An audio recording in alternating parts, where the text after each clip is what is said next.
Բարև ձեզ։ Երաժշտությունն անշուշտ կապված է իր ժամանակի հետ, սակայն ժամանակակից երաժշտությունը չի սահմանափակվում միայն իր ստեղծման ժամանակով։ Այն իր հետ բերում է նոր լեզու, նոր ձև, նոր մտածողություն, նաև գաղափարի և հիշողության միասնություն։ Օր 6-րդ հաղորդաշարի այսօրվա հյուրը կոմպոզիտոր Վաչե Շարաֆյանն է։ Բարև ձեզ, պարոն Շարաֆյան։ Ողջույն, բարև ձեզ։ Շնորհակալ ենք մեր հրավերն ընդունելու համար։ Շնորհակալություն հրավերի համար։ Որն է ի վերջո ժամանակակից երաժշտությունը, պարոն Շարաֆյան, արդյոք այն, որ ստեղծվել է հենց կոնկրետ ժամանակահատվածում, կարելի է դրա համար կոչել ժամանակակից երաժշտություն, թե նոր լեզու է, նոր մտահայեցում, կամ գուցե դարերից եկած երաժշտությունը նույնպես կարելի է կոչել ժամանակակից երաժշտություն, որ չնայած իր հին ծագմանը, սակայն չի կորցրել իր արդիականությունն ու բացառիկությունը։ Օրինակ ինձ համար Բախը ժամանակակից երաժշտություն է։ Հա, շատ ձեռքերի հարց է իհարկե։ Գոյություն ունի երաժշտություն։ Այ Բախը դա երաժշտություն է, իսկապես երաժշտություն է, որը ժամանակից դուրս է եւ իսկապես համընդհանուր, համամարտկային, համաժամանակյան է, հա։ Սա է երաժշտությունը։ Եվ բոլոր երաժշտությունները, երբ որ ստեղծում են իրենց ժամանակ, այդ ժամանակ իրենք ժամանակակից են։ Հա։ Բայց ժամանակը ամենակարևոր դատավորն է ամեն ինչի եւ երաժշտության։ Կա այսպիսի մի երևույթ, ես միշտ հաճախ եմ դրա մասին ասում, զուգահեռներ տանելով աղոթքի եւ երաժշտության մեջ։ Այդ տեսեք նույն Բախի երաժշտությունը ամեն մարդ կատարում, ամեն մի աշակերտ, ամեն մի կայացած մեծ երաժիշտ եւ բոլորը կատարելով Բախին կարծես թե արտահայտում են իրենց ոչ թե Բախին։ Սա այդ ունիվերսալ հատկությունն է, ոնց որ բոլորը նույն բառերը ասելով հայրմեր են ասում, բայց ամեն մեկի հայրմերը դա ինքը իր հայրմերն է,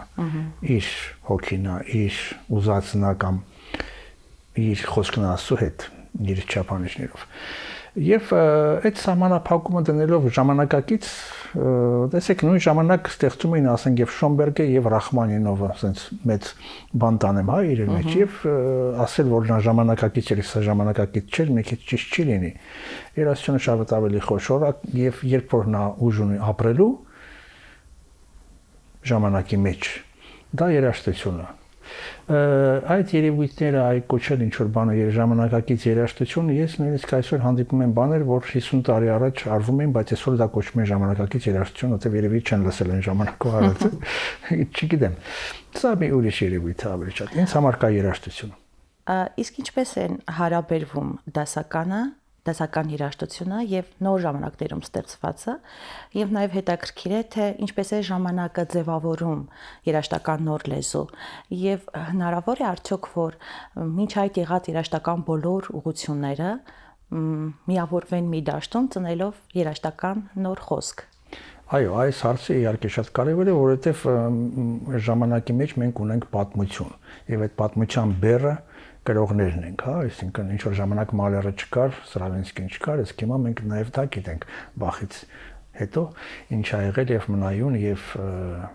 իսկապես երաժշտություն։ Իհարկե, սա գրելով մենք դրա մասն ենք, շարունակողն ենք դառնում ինչ որպես բարձր արվեստի։ Եվ ստեղ կա իհարկե ընտրության հարց, բայց եւ կա անձի հարց, թե ինչ է քեզ տրված անել, եթե տրված է։ Այսինքն երաժշտություն գրելը դա ինձ համար ոչ թե արհեստ է, որ այս բառները ընդունված, որտեղ դու պետք է արհեստ որպես տիրապետես երաժշտություն ստեղծելու գաղտնիքները, բայց կա մի երևույթ, որը ավելի բարձր է։ Երբ որ դու ստանում ես սա, երբ որ դու լսում ես սա, երբ որ դու ուղղակի ապրում ես այս բոլորով, ոչ միայն արհեստավոր ես այս հարցով, հա։ Սա առաջնային հարցն է ինձ համար։ Չնայած երկուսն էլ շատ կարևոր են, ես չեմ ուզում ինչ-որ բանով, որտեղ պրոֆեսիոնալիզմի հարցը դա հենց արհեստն է։ Ինչքանով ես դու տիրապետում ամեն ինչին եւ ինչքանով ունակ ես, եթե քեզ տրված է, սա արտահայտել եւ կյանքի կոչել ստեղծագործությունը։ Եվ այո, իհարկե մենք այսօր ավելի մեծ պատմություն ունենք, ավելի մեծ բեռ ունենք մեզ ուսերին գրելու։ Ստեղծողը գտնում է իր ճանապարհը, այսպես։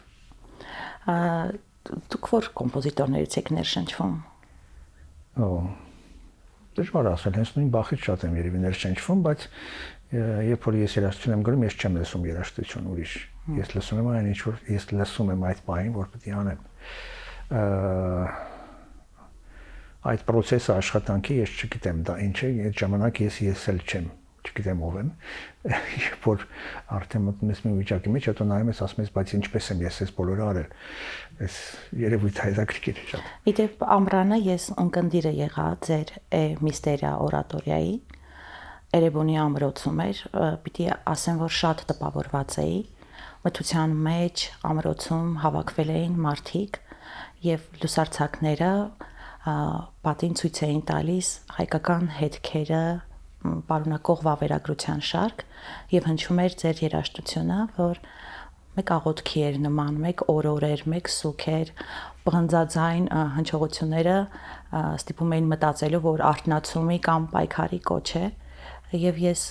մտածում էի, որ մեզ հետ այսքան բան պատահեց, բայց մենք դեռ այստեղ ենք Արգիշտի ստեղծած ամրոցում, կիսավեր ամրոցում, բայց ամեն դեպքում այստեղ ենք եւ մտքիս մեջ որոշեցի, որ հաստատ այդ ստեղծագործությունը դուք գրել եք պատերազմից հետո շատ կոնկրետ ուղերձով։ Իրականում ինչի մասին է Միստերիա օրատորիան։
Այս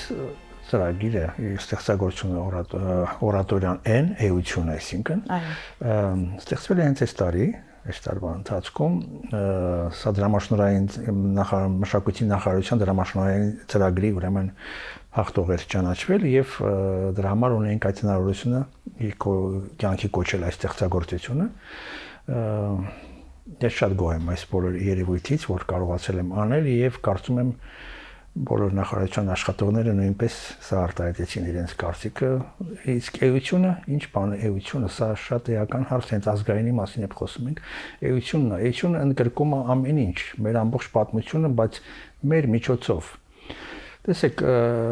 մենք վստահ չենք եւ չենք կարող հաստատել, որ պատմությունը ամեն ինչ ճիշտ է արձանագրված։ Այո, ինքը սուբյեկտիվ գիտություն է։ Սուբյեկտիվ գիտությունը մենք այսօր էլ ենք դա տեսնում, թե ինչա կատարվում եւ հաղթողները փորձում են պատմություն գրել, թողնել, բայց կա մի երևույթ, որը բարձր է այս բոլորից, սա էությունն է։ Որովհետեւ ինչքան էլ սուտ ասես, ինչքան էլ սուտը առաջ տանեն ինչ պատճառներով բան, էությունը հաղթող է։ Այն ամփոփող է։ Սա այն երևույթն է, որը իսկապես իվերուս տրված մի երևույթ է, որ դու սրա այս միսիոներն ես, սա կրողն ես, քո պատմությունով, քո էությունով այս։ Եվ այն ընդգրկում է շատ բարձր, այսինքն ոչ միայն պատմության ինչ որ հատված, այլ մեր ով ենք մենք, ես ինչպես եմ ինքս ինձ ճանաչում, փորձելով հետ գալով եւ այս ստեղծագործությունը միջավայրից արվեց արվեստագետ Վազգեն Բրությանի հետ, որ այդ վիզուալ շարքը իր գործերն են, մոտ 1000-ից ավել գործեր ինքը արել դրա համար, փորձելով ելնել մեր մանրանկարչությունից, մեր պատմությունից, մեր պատմական անցքեր նույնպես կային։ Այո, ամեն ինչ որ հնարավոր էր, բայց դրանից էլ դուրս մենք չենք կարող ամբողջ արձանագրել։ Մենք ունենք ժայռապատկերներ, այսինքն, որոնք նույնպես այդտեղ ընդգրկված են։ Բայց մենք ընտրել ենք այն, ինչ որ մենք հարազատ ենք գտնում, հա, մեզ համար։ Կային եւ ուրիշ բաներ։ Մենք ընտրել ենք այնտեղ, ես օրինակ, այդտեղ կար Բիայնլի լեզվով էր երգում, այսինքն Ռոարտելեն էր երգում այդտեղ։ Միտեղ կար, որտեղ հնչում էին այն լեզուները, որ այստեղ եղել են պատմականորեն։ Միջև ինչ որ տեղը, որը ես չեմ ուզել ընդգրկել, դա չեմ ուզել։ Այդպես դա չի նշանակում, որ ես վատ եմ վերաբերվում, որովհետեւ բոլոր լեզուներն ես օգտագործել եմ եւ շատ եմ սիրում Սայաթնովային, որոնք հենց իրար էր խառնում այդ լեզուները, ստեղծելով նոր երաժշտական դաշտ, ինտոնացիոն դաշտ։ Այստեղ մի այլ երևույթ էր էության մասին խոսալու։ Ինչ որ բանի մենք կարող ենք դրսից դիտել, ինչ որ բանի մենք կարող ենք մենք ներսում ենք դրա։ Այս երևույթն է նաև մեր հարաբերությունը աշխարհի հետ եւ մենք մեր մեջ, հա։ Ստեղծագործությունը այդպես էլ ստեղծված էր հենց վերնակիր, որովհետեւ այն տառը մեր, հա, որ մնացել է մեզ մոտ Մաշտոցից էլ առաջ եղել է այդ տառը, ես ինչքան գիտեմ, որովհետեւ Մաշտոցը վեսել էր Դանիել եպիսկոպոսից ասորի այն գրերը, ինչ որ մնացել էին։ Հետո ինքը կատարելագործել էր ավելացնելով եւ այլն, հա։ Իսկ այդ տառը միշտ եղել է եւ ան մեր Այբուբենի 7-րդ տառն է։ Նա է ընդգրկում նաեւ Խաչկարի ուրեմն կառուցվածքը, ես երկու էս տնում հայլաձև դառնում է մեր աշխարհը եւ խաչը։ Ինչ որտեղ սա մեր պատմությունը գրող մի երևույթ է, այո։ Եվ իմ կարծիքով պատահական տեղերում չհնչեց այս օրատորյա։ Էրեբունի ամրոց, Կասկադ, շատ նշանային տեղեր Երերույքի տաճարում, հայ-թուրքական սահմանից 100 մետրի վրա եւ իհարկե այս տաճարն էլ ինքը անսովոր տաճար է։ Նա քրիստոնեական չի միայն։ Ինչ որ ժամանակ դարձել է կարծեմ, բայց իր կառույցով ճարտարապետները երևի կհաստատեն, որ սա ավելի հին բան է քան քրիստոնեությունը եւ մենք ընդունեցինք նաեւ Գութանասարը։ Մի հատ շատ զարմանալի երևույթ եղավ այնտեղ, չգիտեմ դուք չկայք ցավոք այդտեղ, բայց գիշերով պատկերացրեք այդ սև ժայռերի վրա եւ Ամերիկա կայացավ մի խոսքով շատ բաներ։ Մեր բնությունը, որովհետեւ ինչ է ազգային է, մենք գիտեմ որ այդ հարցին պետք է անդրադառնանք, սա հարաբերությունն է մեր բնության հետ, որը մեզ ձևավորում է։ Նույնիսկ մեր քայլվածքը մեր տեղանքի հետ է կապված։ Իսկ քայլվածքը ռիթմ է ձևավորում, ռիթմի զգացում։ Հարցեք հարթավայրերում ինչպես է քայլվածքը եւ ինչ ռիթմիկ ստրուկտուրա է դառնում դա երաժշտության մեջ։ Եվ մեր մոտ էս քարքարոտ բնության մեջ սարերով եւ այլն։ Սա ձևավորում է ռիթմիկ պատկերը քո ազգայինի, որովհետեւ դու հարաբերվել ես դարերով, հազարամյակներով այս բնության հետ որտեղ ապրում ես, հա։ Եվ այստեղ է ձևավորվել նաև լեզուն, որ այսօր մենք ունենք։ Իհարկե փոփոխվելով ժամանակի ընթացքում։ Ձեր ստեղծագործությունների մեջ իմ կարծիքով ազգայինը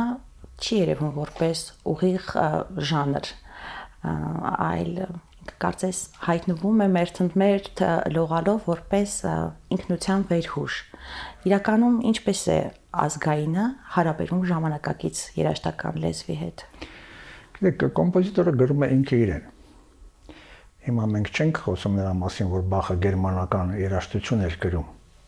Ձերը ակնհայտ հայկական երաժշտություն է։ Բայց Բախին էլ ակնհայտ գերմանական երաժշտություն է, այդպես տեսնենք, բայց նա համընդհանուր է։ Երաժշտությունը ունի մի հատկություն, որ համընդհանուր լեզու է։ Ինչ որտեղ ինձ համար նախալեզու է երաժշտությունը ավելի։ Կարծես թե այդ լեզվով Աստված հնարավորություն է տալիս միավորել մարդկությունը, որովհետև մենք ի վերջո հակված ենք խոսել մարդկության մասին ամբողջ։ Եվ որպես քրիստոնյա հակված ենք ընդունել եւ խոսել ամբողջ մարդկության մասին։ Եվ մենք չենք կարող մեր պատմությունը վերցնել միայն քրիստոնեությունից հետո։ Մենք վերցնում ենք նաեւ մինչեւ այդ լինելով այսօր քրիստոնյա։ Եվ մեզ որ արգելքներ չկա դրա համար։ Դրանով մենք շատ ազատ ենք ավելի։ Հայկականության մասին իհարկե ես խոսում եմ հայերեն եւ ոչ միայն հայերեն, բելի լեզուներով, եւ սա ձևավորում է իմ մտածողության մտածողությունը երաժշտության մեջ իր շեշտադրությունով, իր ելևէջներով, իր ինտոնացիոն աշխարհով, որը ինձ համար հարազատ է շատ։ Բայց ինչպես նշեցինք արդեն, մենք այսօր ունենք մի ամբողջ բեռ պատմության եւ եվրոպական հատկապես, քանի որ դասական երաժշտությունը հենց այդտեղից է գալիս, հա։ Չգիտեմ, ես գրում եմ ինքս ինձ եւ իհարկե հայերեն եմ գրում, ինձ թվում է, քանի որ խոսում եմ հայերեն, այո։ Մենք ապրում ենք բավական ծանր ժամանակներում, որտեղ կարծում եմ, թերևս մեզնից յուրաքանչյուրը ունի այդ գիտակցումը, որ մեծ բեռ է թողնում իր երեխաների ուսերին եւ անլուծելի բարդագույն հարցեր եւ խնդիրներ։ Հետաքրքիր է իմանալ, երբ դուք ստեղծագործում եք, արդյոք զգում եք պատասխանատվություն խոսելու ոչ միայն ձեր անունից, այլև հայկական պատմական ժառանգության անունից, Կոմիտասից մինչև Տերտերյան եւ Էդվարդ Միրզոյան, որ եթե չեմ սխալվում ձեր ուսուցիչներ։ Այո, մենք ապրում ենք իսկապես շատ դժվար ժամանակներ, բայց պատմությունը այլ ավելի դժվար ժամանակներ է գուցե մեզ մատուցել, կամ մենք ինքներս գուցե ինչ որտեղ մենք արժանացել ենք այս ժամանակներին մեր վերաբերմունքով ինքներս մեզ, այսպես ասեմ, եւ ոչ միայն մեզ, առաջին հերթին մեզ, ինքներս մեզ։ Բայց ես հավատում եմ, որ ամեն ինչ հաղթահարվելու է եւ կա էություն անփոփոխ, որը կհաղթի ամեն ինչ։ Եվ մենք կանք հազարամյակներով, ամեն այնպես ինչքան որ գիտենք, բայց ինչ այդ էլ է եղել, գուցե շատ հազարամյակներով, այսպես ասեմ։ Շնորհիվ նրան, որ մենք ունենք ինչ որ էություն եւ ստեղծագործելը այդ շարունակությունն է ինձ համար, որով ես փաստում եմ այսօր, որ ես կամ, ես եմ, ես կարող եմ այս լեզվի, այս մշակույթի եւ այն շարունակվելու է։ Սա շատ կարեւոր բան է, որովհետեւ ֆիզիկապես հաղթել է ինչ որ մեկին, դա դեռ չնշանակում հաղթել։ Եթե մեկը բան չունի ստեղծելու եւ ոչ իման չունի տալու հանուն ինչի է այդ պայքարը, հանուն ինչի է պատերազմը, մշակույթի, թե ուղղակի սպորտային ինչ որ մի բան է, չէ՞, դե տենց չենք կարող ընդունել։ Այսինքն սա պայքարը մշակութային ինչ որտեղ եւ մշակույթը պետք է ապրի եւ այն կապրի։ Ուղերձը, որ է օրատորիայով փորձել եք հասցնել, հասել է ձեր կարծիքով։ Բավական թարմ է գործը, գործի մեջ այո, կյանքում դեռ իհարկե շարունակություն պետք է լինի եւ արդեն կան միտումները եւ Եվրոպայում կատարելու եւ բավական լուրջ տեղեր։ Ինձ մոտ շատ է ստացվել քաղաքական ակցիաներ երաժշտության բանել եւ Գերմանիայում ցեղասպանություն ընդունել եւ Բելգիայում իմիջիալոց եւ դա տեղի ունեցավ զարմանալիորեն ես Ամերիկայում Միչիգանում ուրեմն հեղինակային համերգ ունեի եւ 6 ստեղծագործություններ խոշոր եւ 4 համաշխարհային պրեմիերա եւ մի երկու օր հետո փողոցում քայլում էի եւ մի ծերունի ինձ կանգնացրեց պատկառելի ամերիկացի եւ ասեց ինչի չնվագեցիր քո երաժշտությունը Աբդուլ Համիդին։ Ես չհասկացա, սկզբից անգլերեն ենք դե խոսում, մասին ասեցի չեմ ճանաչում դա դիրիժորը, ասեց չէ, որ ղեկավարեց, խմբավորեց ձեր ցեղասպանությունը։ Ես քիչ շոկի մեջ եղա, ասեցի եւ այդ կենթանին արժանի էր լսել, ինք ասել եթե լսեց, չէր կարողանա նման բան անել։ Նման բան երբեք չէր ասվել, չգիտեմ։ Դրանից հետո ինչ որ բան փոխվեց եւ քաղաքական միտումներ սկսեց ստանալ երաժշտությունը, այսինքն զարմանալիորեն հայտնվեցի ICC-ի ծրագրերի մեջ, որոնք քաղաքականացվեցին եւ մեծ փոփոխություններ վերեցին աշխարհով մեկ, հա։ Երաժշտությունը ունի, մշակույթը ունի այդ ուժը, բայց ամենաառաջնայինը, որ այն իսկապես ստեղծվի եւ շարունակվի։ Եվ սրան ոչ ոք չի կարող կանգնացնել այս երևույթը։ Ես հիշում եմ, որ պատերազմի ժամանակ ես մտքիս մեջ ավելի հիշում էի Կոմիտասին եւ հենց Տերտերյանին ես խիստ սուբյեկտիվ դիրքից ելնելով այդ երկու կոմպոզիտորների անունները հնչեցրի եւ մտածում էի չի կարող պատմության երեսից վերանալ մի երկիր եւ մի ժողովուրդ, որ այսպիսի երաժշտություն է ունեցել, մինչդեռ մյուս կողմից մտածում ես, որ եթե դու չես տիրապետում եւ տերը չես այդ մշակութային ժառանգության, ուրիշը կվերցնի դա եւ մինչեւ պատերազմը, ֆիզիկական հարձակումը, ես կարծում եմ մեր մշակութային ժառանգության վրա վաղուց է այդ հարձակումը եղել եւ մենք պարզապես չենք կարողացել տեր կանգնել։ Շատ արժեքների եւ նյութական եւ հոգեվոր իմաստով։ Դուք զգում եք այդ վտանգը։ Արդյոք հասարակությունը տեր է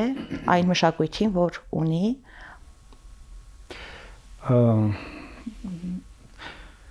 Դե քանի որ ես նշեցի, որ սա շարունակվող բան է, այսինքն այսօր ստեղծվում է մշակույթը, եւ ես վստահ եմ, որ որպես ուսուցիչ նաեւ ես անում եմ իմ լավագույնը, որպեսզի վաղներ դա անպայման լինի եւ շարունակվի եւ դա կլինի, քանի որ կա այդ էությունը։ Բայց քաղաքական նորեն տեր կանգնել քո արվեստին, քո մշակույթին, ճանաչել դա, հասկանալ, պրոպագանդել, այս երևույթները բավական բարդ են եւ իրանք պահանջում են պետական հնարավորություններ նաև այս անելու համար։ Ինձ բազմիցս ասել են դեպքում, որ ես ճիշտ չեմ վարվում, որ մնում եմ այս երկրում, քանի որ չկա այս հնարավորությունը այս երկրում տեր կանգնել այս բոլորին։ Ինչ որտեղ այո, բայց միևնույն է, էապես էությունը կհաղթի եւ չի կարող մի բան ստեղծվել, եթե այն լույս է պարունակում, եթե շատ բան չասեմ, եւ այն դեպս կորել եւ անհայտանալ, հա, դա անհնար բան է եւ սա շարունակություն է։ Իսկ ինչ պահանջվում է պատմական խեղաթյուրումներին, որոնք փորձում են անել եւ անում են եւ ակնհայտորեն գողանում են եւ մեր կողմից ձայն չի գողանում են, բայց պետք է ստեղծեն, չէ՞։ Պետք է ստեղծեն, եթե չես ստեղծում, դա քոնը չի կարող լինել, ինչքան էլ գողանաս։ Եթե մի բան քոնը չի, դա քոնը չի լինելու։ Սա անհնար է։ Մենք հավատում ենք, որ այդպես է։ Պարոն Շարաֆյան, դուք շատ բեղուն ստեղծագործող եք։ Հեղինակել եք սիմֆոնիաներ, օրատորիաներ, բալետ, օպերաներ։ Կուզեի պատմեիք վերջին շրջանի ձեր ստեղծագործական ընթացքի մասին։ Ինչ եք հեղինակել եւ ինչ բեմերում են հնչել, հայկական եւ միջազգային։ Հարցը տարբեր բեմերում են հնչում Կարնեգի հոլից մինչև Երևանի մեծ դահլիճ եւ օպերային դահլիճ եւ Եվրոպայում շատ համերգներ են։ Այս տարվա այս վերջին 2 ամսվա մեջ ունեցել եմ 3 համաշխարհային պրեմիերա։ 2 ամսվա մեջ եմ ասում, թե էից հետո օրատորիայից եղավ Աբուլալա Մահարի օրատորիայի պրեմիերան օպերային թատրոնում, որը մենակատարի երգչախմբի, սիմֆոնիկ նվագախմբի համար է եւ սա քաղաքապետարանի կարգտես ծրագիր էր եւ ես ստեղծագործություն հաղթել էր ճանաչվել այդտեղ Ավետիք Իսահակյանին նվիրված, քանի որ 150-ամյակն էր, հետաքրքիր շատ։ Ես շատ գոհ եմ այս կատարումից, որովհետև իսկապես շակաղված է եւ զգում եմ, որ նման երևույթը կար եւ Կարեն Դուրգարյանի, ուրեմն ղեկավարությամբ անցավ այս համերգը, Նարինե Ոսկանյանը երգչախմբի ղեկավարն էր։ Մի 2 օր հետո դրանից հետո եղավ իմ 3-րդ կոնցերտո գրոսոյի պրեմիերան կամերային նվագախմբի հետ, որտեղ ժամանել են երաժիշտներ մենակատարներ, նաև Գերմանիայից մեր հայաստանցի Անի Աղաբեկյանը ջութակար եւ Սոնդրաուտ Շպայդելը դաշնակարուի շատ հայտնի Գերմանիայում դաշնակարուի եւ դասատու 80 տարեկան, որը անգիր էր նվագում այս ստեղծագործությունը 6 մասերից եւ գործից մեջ կար նաև մի գործիկ, որ Հայաստանում դեռ չէր հնչել, սա Waterphone-ն էր։ Ես սարքել տվեցի, ուրեմն այս գործիքը։ Ինչ գործիք է, դա փողային է, Չէ, հարվածային գործիք է ինքը, շատ քիչ ջուր կա մեջը, բայց զարմանալի ձայն ունի եւ վերնիսաժում մի վարպետ կա, որին խնդրել է եւ ինքը պատրաստել էր այդ գործիքից, փոքր աշխատեց, հետո մեծն էլ սարքել, բայց մի քանի հնարքներով այդ ձայնը մենք ստացանք։ Արդեն նախատեսում է այս ստեղծագործության պրեմիերան նաև Գերմանիայում։ Նաև Ամերիկայում ունեցա 3 բագատելներից պրեմիերան այս 2 ամսվա ընթացքում։ Այդպես շարունակում են սպասում են մի շարք պրեմիերաներ եւ մոտակա պետք է լինի օպերային թատրոնում հունվարի 7-ին սա իմ օրատորիան է, բայց այս անգամ Սուրբ Ծննդյան օրատորիան։ Այսինքն դեպի այս ստեղծագործությունը 2 տարի առաջ ստեղծվեց Կարեն Դուրգարյանի առաջարկով, որովհետեւ մեզ պետք էր ունենալ նման օրատորիա մեր Սուրբ Ծննդյան օրատորիա, որը համերգային կլինի, ոչ եկեղեցական միայն։ Եվ ես գրեցի դա ժողովրդական Սուրբ Ծննդյան հալելուների եւ ավետիցների վրա։ Ես գիտեմ, որ բարբարներով ավետիցներ են լինելու։ Այո, բարբարներով եւ պրեմիերան եղավ այն ժամանակ,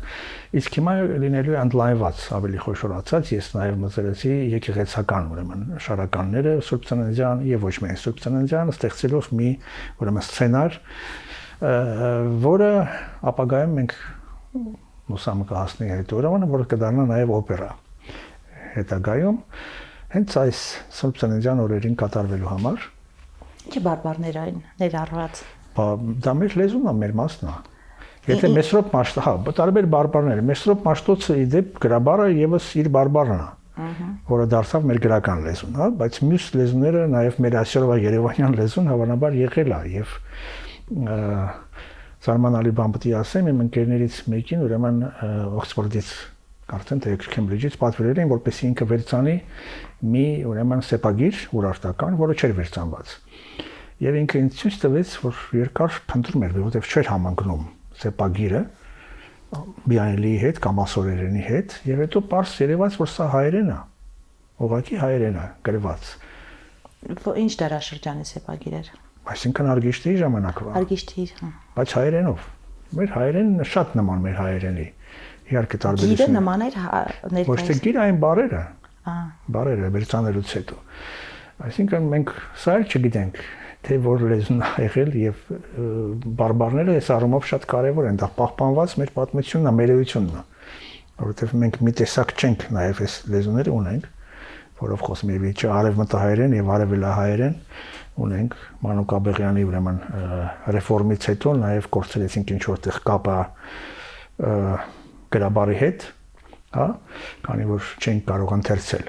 սովետական եւ հիմա դա էլ վերականգնում են, քանի որ սա պետք է վերականգնվեր, չէր կարող կորել։